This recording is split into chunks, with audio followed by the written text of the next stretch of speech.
السلام عليكم ورحمة الله وبركاته. الحمد لله وحده والصلاة والسلام على من لا نبي بعد. أما بعد، فأعوذ بالله من الشيطان الرجيم. بسم الله الرحمن الرحيم.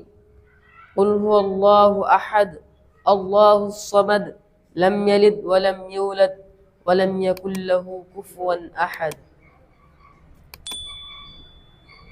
উপস্থিত আমার সামনে বসে থাকা ছোট বড় তালিব ইলম ভাই সকল, আমি আপনাদের সম্মুখে যে বিষয়টি নিয়ে উপস্থিত হয়েছি সে বিষয়টি হলো জান্নাত ও জাহান্নাম।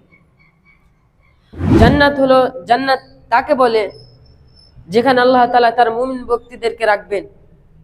জান্নাত হচ্ছে মুমিনদের সুখের বাসস্থান, যেখানে শুধু মুমিনরা ছাড়া আর কেউ থাকবে না। সেখানে শুধু সুখ আর সুখ, কতদিন সেখানে দুঃখ হবে না।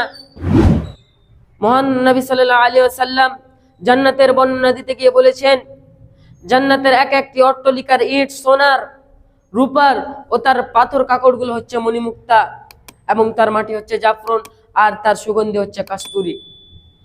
যে ব্যক্তি এখানে প্রবেশ করবে, জান্নাতের মধ্যে প্রবেশ করবে, সে হবে চিরসুখী। কোনোদিন তার দুঃখ হবে না, তার পোশাক কোনোদিন পুরাতন হবে না, এবং তার যৌবন কোনোদিন নষ্ট হবে না।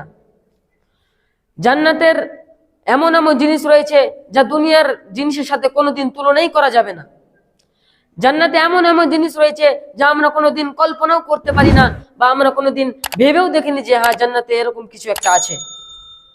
মহানবী সাল্লাল্লাহু আলাইহি সাল্লাম বলেছেন, জান্নাতে এমন এমন জিনিস রয়েছে যা মানুষ কোনোদিন তার চক্ষু দর্শন করেনি, তার কোনোটি কর্ণ তারা কোনোদিন নিজের চোখে দেখেনি, এবং তার ব্যাপারে তারা কোনোদিন চিন্তাও করেনি।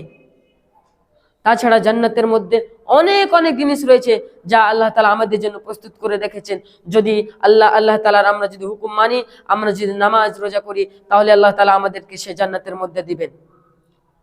জান্নাতে আরো অনেক কিছু রয়েছে। জান্নাতের ফল মূল, বৃক্ষ, গাছ, নদ নদী সব নজিরবিহীন, যা মানুষের দৃষ্টি কেড়ে নেবে। আর অপর দিকে জাহান্নাম হলো সেই আগুনের বাসস্থান, যেখানে আল্লাহ তাআলা তার পাপী বান্দাদেরকে রেখে শাস্তি দিবেন। যারা আল্লাহ তাআলার নাফরমান বান্দা, তাদেরকে আল্লাহ তাআলা সেই জাহান্নামের মধ্যে দিবেন। যারা আল্লাহ তাআলাকে বিশ্বাস করেননি, যারা নবী রাসূলদেরকে বিশ্বাস করেনি, যারা আখিরাতকে বিশ্বাস করেনি, যারা কবরকে বিশ্বাস করেনি, যারা কিয়ামতকে বিশ্বাস করেনি, আল্লাহ তাআলা তাদেরকে সেই জাহান্নামের মধ্যে দিবেন। জাহান্নাম হচ্ছে সেই ভয়াবহ আযাব, দুনিয়ার আগুনের চেয়ে 70 গুণ বেশি, 70 গুণ তার বেশি পাওয়ার, যা আমাদেরকে দূর থেকে দেখলে ঝলসিয়ে দেবে। আপনি একবার কল্পনা করে দেখুন, সেই জাহান্নামের মধ্যে আমাদেরকে ফেলা হবে। আমরা যদি আল্লাহ তাআলার কথা না মানি, তাহলে একবার ভেবে দেখুন কি হবে আমাদের হাল সেই দিন আমাদের কি হবে। তাই আমাদেরকে আল্লাহ তাআলার ফরমান মানতে হবে। আল্লাহ তাআলা আমাদেরকে যা ফরজ করেছেন তা আমাদেরকে মানতে হবে। আল্লাহ তাআলা যা আমাদেরকে হালাল করেছেন সেটা মানতে হবে, যা হারাম করেছে তা থেকে আমাদেরকে বঞ্চিত থাকতে হবে। আপনি একবার ভেবে দেখুন, জাহান্নামের সবচেয়ে নিম্নতম শাস্তি হচ্ছে যে একটা মানুষকে যে সবচেয়ে ছোট আযাব দেওয়া হবে, তার পায়ের নিচে রাখা হবে কয়লা, এবং সেই কয়লার তাপে তার মাথার মগজগুলো টকবক টকবক করে গলে গলে পড়বে, এবং সেই ব্যক্তিটা ভাববে যে মনে হয় আমাকে জাহান্নামের মধ্যে সবচেয়ে বড় শাস্তি দেওয়া হয়েছে, অথচ তাকে সবচেয়ে নিম্নতম সবচেয়ে ছোট শাস্তি দেওয়া হয়েছে। আপনি একবার ভেবে দেখুন, সেই ব্যক্তিটাকে সবচেয়ে ছোট শাস্তি দেওয়ার ফলেও সে মনে মনে করছে মনে হয় আমাকে কত বড় যে আযাব দেওয়া হয়েছে, যেটা সবচেয়ে ছোট আযাব। আর সেই ব্যক্তিটা এই কথাটা বলছে। একবার ভেবে দেখুন, জাহান্নামের মধ্যে আরো কত কত বড় বড় আযাব রয়েছে যা আমাদেরকে শাস্তি ভোগ করতে হবে যদি আমরা আল্লাহ তাআলার কথা না মানি।